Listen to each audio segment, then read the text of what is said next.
Euroregione News. Medio Friuli propositivo. Sentendosi spesso esclusi dalle decisioni a carattere regionale, anche quando si tratta di territorio competente, il sindaco di Talmassons, Pier Mauro Zanin, e quello di Codroipo, Fabio Marchetti, in rappresentanza degli 11 comuni e non solo, hanno incontrato la stampa per informare sulle proposte avanzate, requisiti di almeno 100.000 residenti per ogni ambito, con qualche eccezione per le località montane, e scelta autonoma e giustificata delle aggregazioni che non terranno conto dell'attuale geografia politica. Maggiore è il numero dei fattori condivisi e più ci saranno senso di appartenenza ed esigenze collettive, con un portavoce rappresentante di 100.000 corregionali avrà titolarità per rappresentarle in ogni sede. La crisi, tra virgolette, dei partiti, perché i partiti di fatto contano un po' meno, ma contano le rappresentanze elettive dirette, in questo caso noi siamo eletti direttamente dal popolo, in questo caso avresti sia nelle rappresentanze sindacali, anzi, che nelle istituzionali, penso al Consiglio d'autonomia piuttosto che alla conferenza regionale sanitaria, di avere un tavolo di lavoro omogeneo e che in 5 minuti ti risolve i problemi. Certo. Cioè, non devi parlare prima con Tizio per contare, entri tu e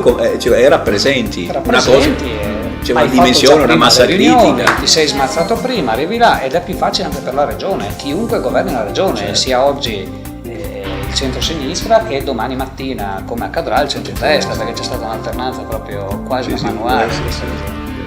Dal Medio Friuli per Euroregione News, Marco Mascioli. I nostri servizi sono disponibili su internet all'indirizzo www.euroregionenews.eu.